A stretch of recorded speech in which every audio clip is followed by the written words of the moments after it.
most people get this wrong. They'll do one-offs, but they don't have somebody dedicated doing this. You can do like the whole Facebook ads agency thing. They seem to be making okay money. But one that I think there is legs on is like just being the guy or the girl who does swaps and recommendations and like partnerships. If you get the structure set up and get like the flywheel going, I think it can be really effective. From there, like as you go up the scale, I would say like the recommendations widgets. So if you send me subscribers, they're going to see my recommendations. As they come in, like I'm going to get 5,000 subscribers from them.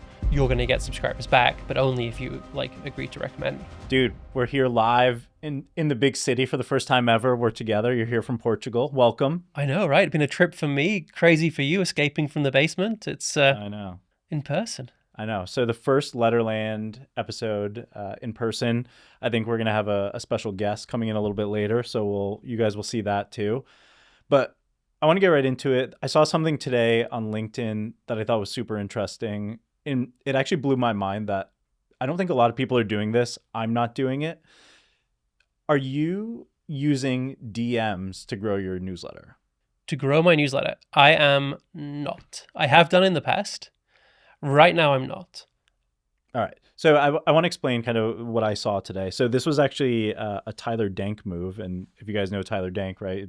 The founder of Beehive, but I guess he knows a thing or two about newsletters. But so I saw this post. I don't know if it was by him. But anyways, when someone follows him on LinkedIn or I believe Twitter, he sends them something that's, an automated DM, or maybe he has a VA doing this.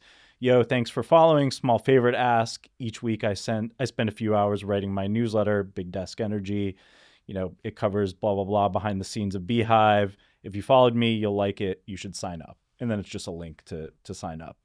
And I was like, why are more people doing this? I get a lot of DMs from, people that want to sell Northwestern Mutual, insurance to me on LinkedIn.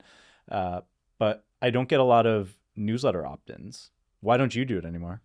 Good question. I used to do it when I was running sales for founders.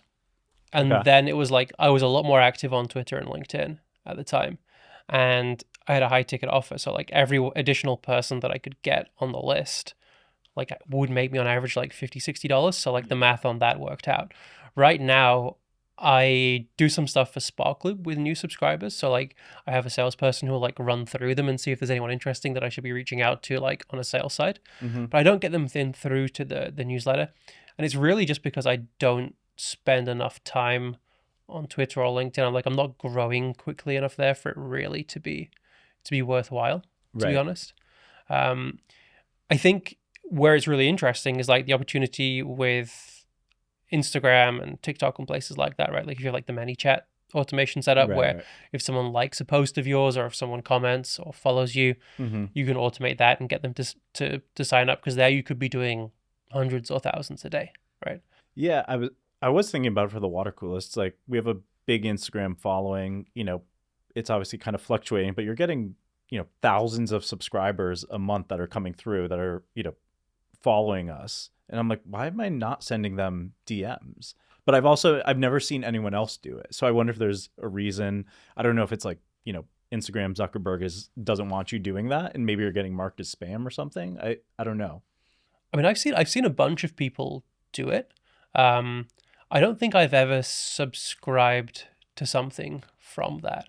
Like I've seen people, the way I prefer to do it is like when people kick off a conversation, like they ask you to share something with them and then they'll start the conversation there.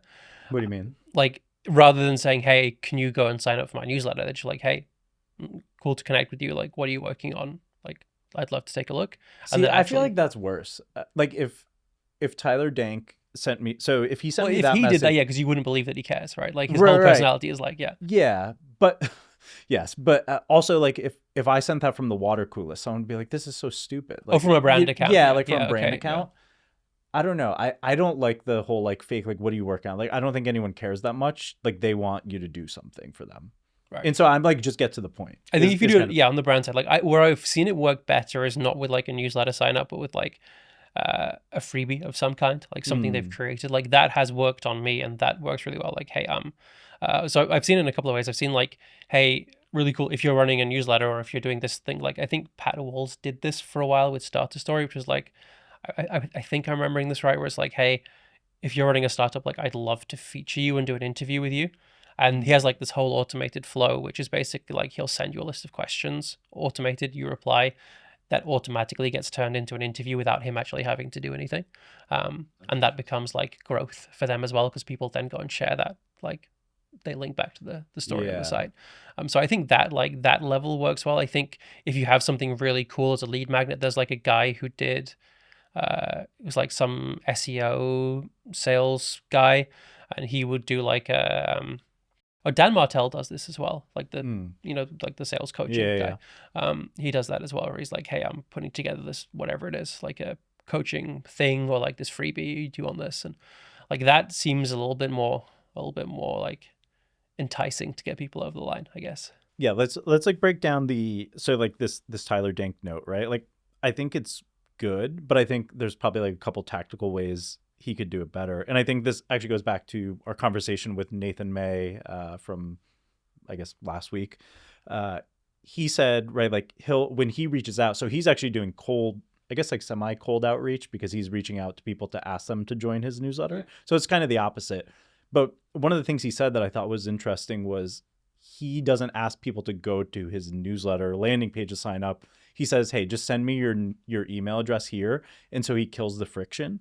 So it could be interesting, right, for Tyler Dank when he sends this, rather than saying, hey, here's the link, like literally just go sign up, or, give me your email address now and I will just have my VA or whoever, actually enter it in. So I think that's one way to do it. And then to your point, I think if you can give them something for free and say like, maybe it's Tyler says, the 10 best ways to launch your newsletter or something, like I'm going to send you something. It's like, there's probably not a better place to use, a lead magnet in my mind.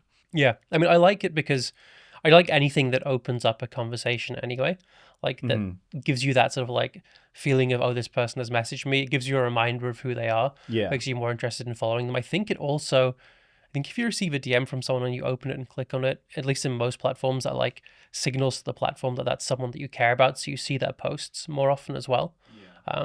So I think it's a smart idea if it's plausible that people who are following you might be interested in signing up to your newsletter. Like if there's a good percentage of people where that would make sense, I guess. So why are you not doing it, Louis? It's just not worth it to you? I mean, you can just say it if you're lazy. Like, yeah, it's mainly laziness. I mean, hand up, that's probably why I don't do it for the water coolest. And I'm going to go try it now because I'm going to just turn on ManyChat and do it that way. I just haven't been, I mean, I'm not focusing like hugely on, so I'm doing a lot of outbound messaging. You want a small newsletter is what you're saying. Exactly. Yeah. But I am doing I'm doing outbound at the moment where I will add people like proactively there. But when people are like inbound coming, like connecting with people on LinkedIn and Twitter and stuff, and like choosing the people that I'm connecting with basically, and then asking them to like take that somewhere else. But I'm not doing a lot of asking them to sign up for the newsletter or like do Spark Loop or something. Yeah, do Spark Loop, or like I'll share something with them or something like that, where like we'll take it to a call or to like whatever makes them the most sense. But yeah, I don't get, and because I'm not posting enough, I don't get enough inbound on LinkedIn or Twitter. Like I'm not. If I do, it'll be because I'm sharing something that has a call to action associated with it. Like I'll be doing like a giveaway to a newsletter lead magnet of some kind, right? Like here is my swipe file of 200 landing pages or something, whereas like people go to get that anyway. And that's where I use the automations and stuff. But I think it's smart, especially if you're growing and like those are platforms that you're concentrating on. For me, they're really not. Like I just don't enjoy it. I used to enjoy Twitter. I don't anymore. LinkedIn, I just never got the hang of like the posting style. And so I much prefer YouTube and stuff like that. Yeah. You have a face for YouTube, of course. Oh, thank you very much. Be much nicer in person, right? That's how it goes. Yeah. Exactly. Well, cool. Should we go on to the next one? Yeah. So, by the way, today's a Q&A episode. I don't know if I mentioned that, but yeah, this is a related question that we got. I thought this was an interesting one. How do you borrow someone's audience without paying or begging? And I think this is good because I see a lot of people, and like I've probably given this advice, is like, oh, just do like swaps or like work with other people to grow your newsletter. And I feel like it's this very like vague, super interesting idea. And everyone's like, oh yeah, like I'll just go out and collaborate. It's like, well, what does that actually mean? Like, how do you do that? Especially when you have 500 subscribers and someone else has 100,000 subscribers, like it doesn't make sense for them to work with you. Yeah. Do you do this for the water coolest at all?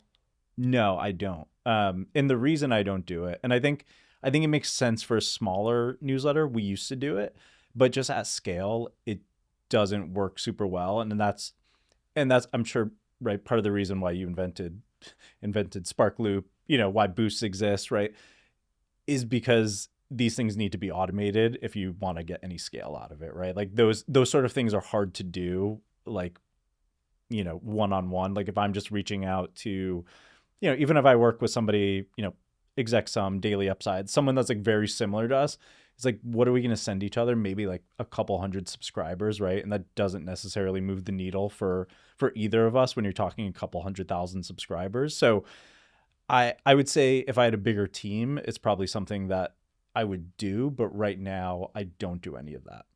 Yeah, I think that is part of the hard thing of doing this at scale. I do know people who do this at scale.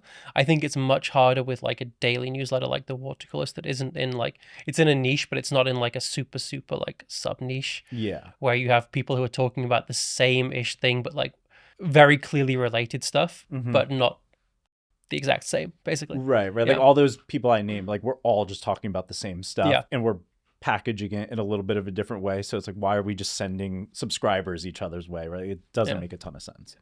I think that's the part where like most people get this wrong as well, is that they'll do one-offs, but they don't have somebody dedicated doing this. And it's something that I've often thought about. Like I've given this advice to someone, I think like a year ago or so, was they were like, what can I want to do something in the newsletter space, like, but not a newsletter. Like, I want to do some sort of service. Like, what can I do? And I was like, well, you can do like the whole like Facebook ads agency thing. There are like people doing it. They seem to be making okay money. Yeah. There's obviously a ceiling to it because everyone who's been successful with that is like now doing a course or something else instead. So like it's clearly not something that's going to make you like a huge amount of money, but like it can be a comfortable business. But one that I think there is legs on is like just being the guy or the girl who does swaps and recommendations and like partnerships, basically. Right? Because it is like, if you get the structure set up and get like the flywheel going, I think it can be really effective. And you see newsletters, I think obviously this can work at scale because every big podcaster, YouTuber, so on does this. This is like a huge part of how they grow, right? So it obviously, it's like one of the only ways to grow when you have a podcast, right? Is like getting on other people's podcasts. Exactly. So like it obviously can work. I just think it's something that we don't put as much focus onto in the newsletter space. I think the one that I'm least excited by is like just the swaps, right? The trade-offs. I think then from there, like as you go up the scale of like what I've seen work, I would say like the recommendations widgets, right? So like the Substack, Beehive has one, Kit has one, Sparkloop has one, like these free recommendations in like after you subscribe. They do work. And as long as you're like thoughtful about who you're recommending, like they can drive meaningful volume, right? Like you can grow twice as quickly. Like you can turn every subscriber you get into 2 subscribers. The problem is like every free recommendation you do reduces your ability to earn from paid recommendations. Yeah. And if you're doing any kind of paid growth like meta ads or something, like the amount of money you can earn back from that is like super important because you swap out like one paid slot for a free slot, you might be getting more subscribers on average. But if that suddenly means that instead of getting 10,000 subscribers from Meta, you can only afford now to get 2,000 from Meta, like that difference can be so big. Spin a lot slower. Yeah, exactly. So that's one issue with it. The ones that I've seen work best are when you create something that basically other creators or other newsletter operators are going to want to share with their audience. And I think it's interesting to talk about what are the different ways that you can do that, because I think there are a bunch of different ways and most people don't think about this enough. So one of them that's like the easiest and probably for me is like the least useful in most cases is just like flattery, right? So interview the person, write something nice about them, quote them, basically give them something that makes them look good so they go and share it with their audience. Works some of the time. Nowadays, I think it works less well. Yeah. To be honest. I think that was something I was thinking about. It's kind of like the derivative content, right? But I agree with you. I think it can work sometimes with a certain level of creator, maybe like a smaller creator. Like, listen, if you create some derivative content about this podcast, like I would happily share it. But I think if you went and did it with say like Sam Parr or something, he's probably seen that stuff so many times where people try to take his content, like repackage it, and then tag him on LinkedIn and hope that, they're going to, he's going to repost about it, talk about it, engage with it. I think probably because the barrier to entry there has become so low with AI, like you could just throw whatever someone's doing in AI and say like, hey, spit out some sort of like, whether it's some sort of lead magnet or, a PDF about it. I think it just become way too easy and people see through that, to your point. Yeah. I mean, the one, I'll do a quick aside on this, like the one that no one ever talks about, and I would be absolutely terrible as I don't know how to do it, but there are people who are very good at this, is the whole rage bait style, right? So like borrowing someone's audience by effectively just like getting in their face, pissing them off, and like forcing them to respond to you, which not something I'm good at, but some people are very, very good at this. Well, I guess that basically happened recently, actually, with Sam Parr, right? Yeah. When they were debating like how much the hustle was sold for, and someone went into like the 10K to actually see, and I feel like I forget who the guy was, right? But like, and I don't know if that was his intention, but he definitely stirred up a lot of shit on the internet. That's for sure. And you have some of that which is like genuine, or like it's they're not both in on it for the growth, and then you have an amount of that which is like, oh, this is clearly stirred up as like a way to have some sort of like to keep us being the main character of today, right? I mean, Nick Huber is like the OG of that, right? Exactly. And then the other one, like the one that I'm most interested in, and I think is the best use of this, is finding some way not just to give someone something interesting to share with their audience, right? So instead of like, hey, will you recommend my newsletter? Nothing in it, right? Hey, I've created something really cool that your audience would like. Pretty nice, right? Like I did this with my newsletter. I created a swipe file of like 200 newsletter landing pages, like that people could borrow. And I gave that to people. Like I think that's okay, and you will get some results from that.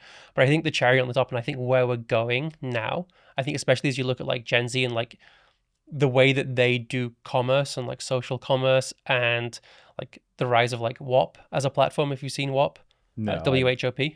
I have no idea what that is. It's not a Whoop strap. no, not a Whoop, Okay. not a no. So I won't go into like what it is, but if you haven't looked up WHOP, look it up. It's insane. They've done like billions in revenue as like a social like info product selling platform. It's insane. Okay. What's really cool about it, and I think where this is going in newsletters as well, is I give you my 200 newsletter landing page template, right? You go and share that. There are basically two ways that I can make that more valuable for you. One of them is what I did actually with it, which is to say, hey, I don't have an audience, but I'm going to put you as a recommendation in my widget.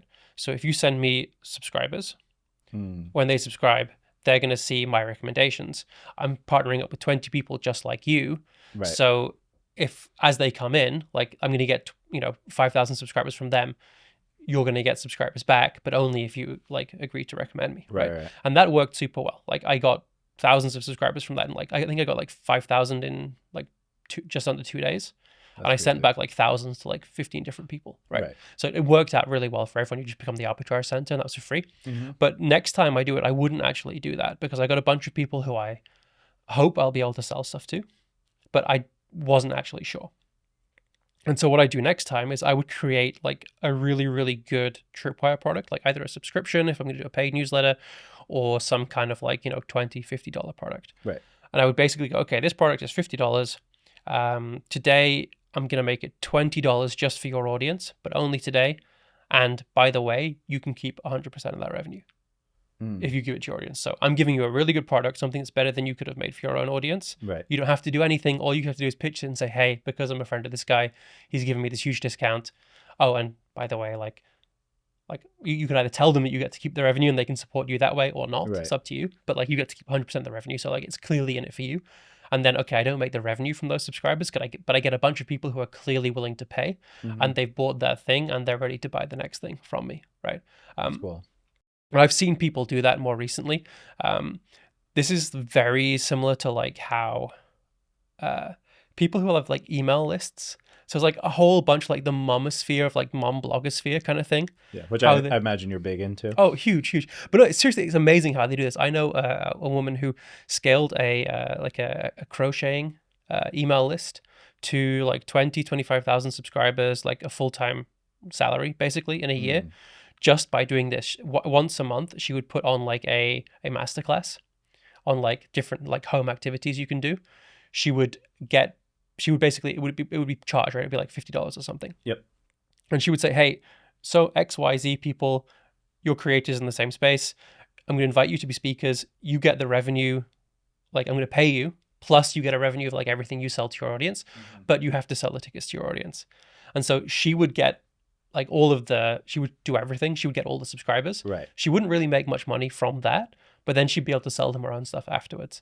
And it's kind of like the bar model when they have a band play, right? And like the band has to go sell all the tickets, but then like they make money off of the drinks, right? You know? Exactly. Yeah. And I think that's super smart because like you're literally flipping it on its end. Instead of being like, hey, how can I pay you, or how can I like beg you to grow my audience? Like, no, I am gonna pay you, but like also you're gonna make the money yourself, right? Like I'm not giving you money, but you are gonna make money by doing this. Yeah. Yeah. So I'm really excited. I think that can be a really big thing in like 2026, especially. That's super. What product would you have made if you did it for your newsletter? I think I would have different, like it depends on like, I think just for the volume, I would probably go with something for beginners. So like a newsletter idea generator, or maybe like a newsletter growth plan, or like how to get your first 1,000 or 10,000 subscribers or something. There isn't enough volume of people who would pay any money for something like more substantial. Like once you're an established person who like actually might be someone who'd buy something from Sparkloop, I want to give you something for free, because like there's nothing you can buy for $20 that makes sense, really. Right. Yeah. So my idea for kind of borrowing an audience was a little simpler, but it was basically kind of combining the first idea we talked about and the second idea. Was basically going on like LinkedIn, right? Like if I wanted to borrow your audience, right? Like I just go start following the people that are interacting with you, right? On LinkedIn, on Twitter, on whatever. They're going to follow me back, right? It's almost the old follow for follow, right? You don't ask them to do that, but right, like you go, you check out, you start interacting with those people, like the exact people that you want to get on, your list. And then you set up what we just talked about, right? Is like the DMs. And so it's not going to be something that's, super scalable, and it's not going to be super fast, but it's something that you can just be doing every day. And if you're trying to grow on LinkedIn, you should probably be doing every day anyways, because there's the whole like, you've probably seen the infographic, right? Spend 10 minutes, LinkedIn requesting people, like following, liking, all of that stuff. So like while you're doing it, it's like, go find the people that you want to steal their audience. If it's, if it's Gary Vee, if it's Sam Parr, whoever it is, like go see the people who are interacting with them. And the great thing about, social media is you can see who the hell they are, where they are, and, find the exact people that you want on your list. And then, if they follow you back, they start interacting with you. It's like, hit them with that DM. That's like, hey, either I have a product, I have, this newsletter that I think you should sign up for. Yeah. I like that. It's interesting. Something like this kind of relevant happened to me yesterday, which is, and now I'm blanking on the name of the product. I think it's persona.ai or persona.com or meet persona or something like that. Persona there. So it's this platform basically where you like, it'll create like a 3D kind of like AI generated video avatar of you, but like pulls in everything you've done. Like so like Tupac at Coachella. Exactly. Yeah. Like, that's exactly like that. But with like all the podcast interviews and everything you've done. So it like has like it can speak in your voice. It looks like you, and it is pulling in stuff like information from what you've said in the past to like try and give advice as you, basically. Interesting. And so I'd never heard of this product before, but someone I know was one of the first experts, the first personas that they created. And what they're now doing is they've basically gone through, and I saw this, I was added to this Twitter list called something like subject matter experts or something, or like topic experts. I don't remember, something like that. They're going to throw expert in there. And exactly. You're like, okay. And so like, the ego a little bit. Exactly. And so like, that's the first thing I come across. I'm like, okay, why have they added me to this list with like a bunch of cool people? So I go in and I look and I check out the thing, and I was like, if they had just like followed me, I would probably have never gone to look at this thing, like, and to actually figure out what they're doing. But because they added me to this list that was kind of flattering, I was like, yeah, okay, I'm gonna go check it out. Yeah. I don't think I've ever been added to a Twitter list that I was excited about. I've seen it. I feel like I've been added to a handful, and I'm like, what is this? It's always like a crypto scam, right? Yeah. No, I've been added to. I like them. Sometimes you get them where it's like to be sold to. And like they Yeah, yeah. don't necessarily, it's kind of like with MailChimp lists when you go to unsubscribe from a MailChimp audience and they don't always realize that that's public, like what they've called the list, and it's like Yeah, yeah. shitty leads or something. Yeah, yeah. Yeah. So I've had that happen a few times. That's very funny. Should we move on? Yeah, yeah. So I have one for you, which is now we're here in person. I feel like this question comes from me. I have to admit, it's been what, almost a year since we started talking about doing the podcast. Not Yeah, far off. we've been talking for a long time. Yeah. Yeah. And I obviously knew the water coolest. I knew what you were doing with that. Mm-hmm. But I actually have pretty much zero idea what you do with leverage letters. So my very basic question is like, what is it? Or what do you do? Like, it seems to be more and more of your time and like more and more of like a serious thing that actually has like real people working on it. And I think it has a website and stuff. So like, what's the deal? Yeah, it's funny. It's kind of an interesting time. I wouldn't say we're having like a coming out party, but I don't like to say that.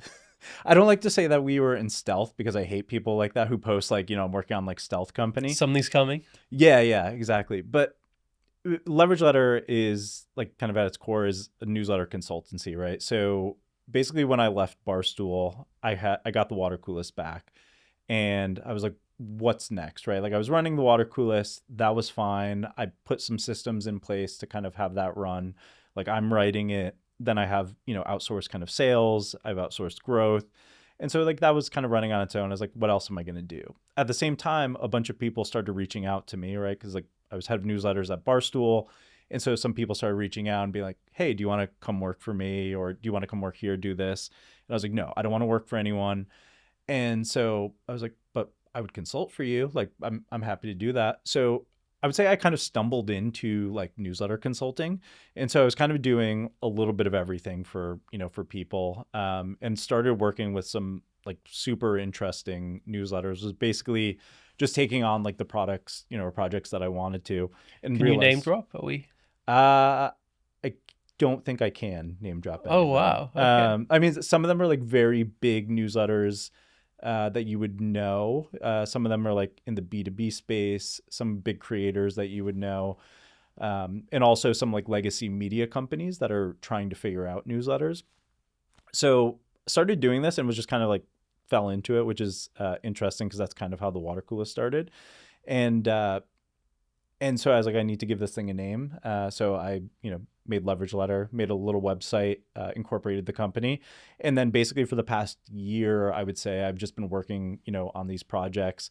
And, within the last couple of months, I was able to bring on, a bigger team. We started to get, more active on social and stuff and started to like really formalize like what we're doing. And like, we want 2026 to be, a big year. So, the basic gist of what we're doing is we want to create like must read content for newsletters, right? So we're helping people with editorial strategy, figuring out their voice, and that's kind of like execution and strategy. So for some people, we're actually doing what I would call ghostwriting, which I think gets kind of a bad rap, but we're doing ghostwriting. And then some people it's more just kind of strategy.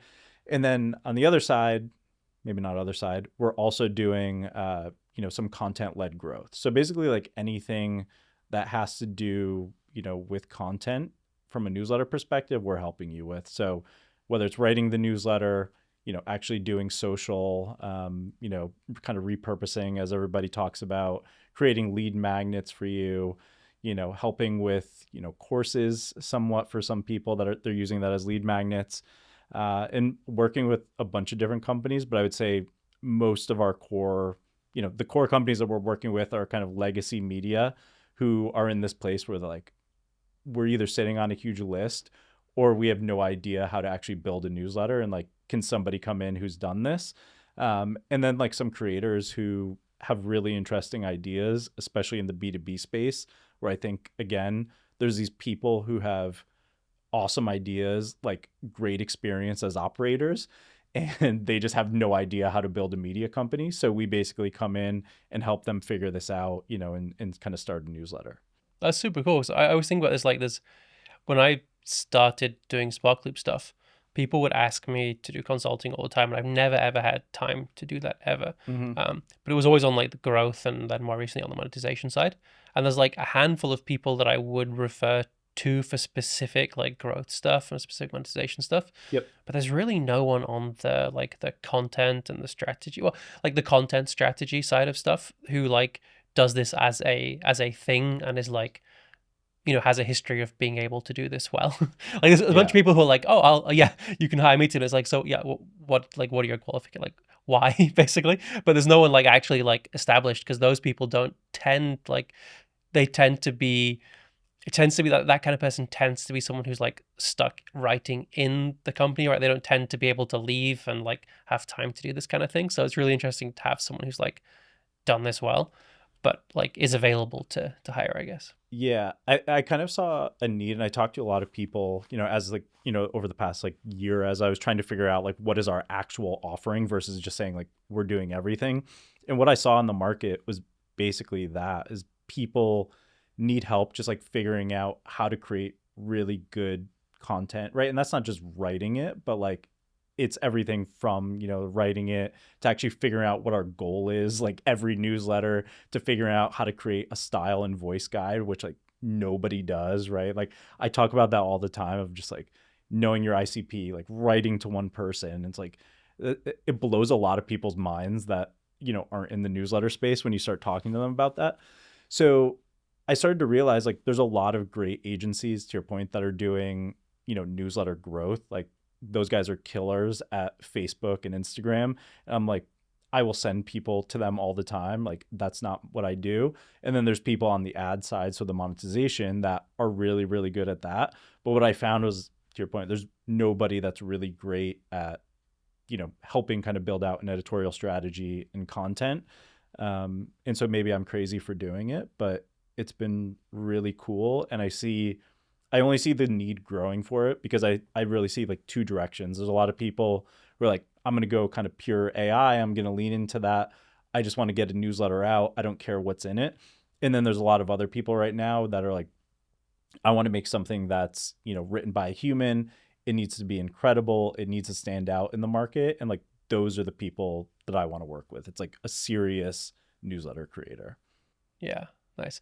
And I want to hear more about this, but I heard a knocking on the door, which means our special guest for the next episode has arrived, and the British in me will not let me continue without going to say hi. So Perfect. I think we should wrap this one up as a short episode, and let's talk more about Leverage Letter and the 2026 sort of like goals and like predictions episode we're going to do in a couple of weeks. I love it. That sounds great. Nice. Well, let's head over to the main episode. We've done this the wrong way around this time. Yeah. All right. Sounds good. Nice.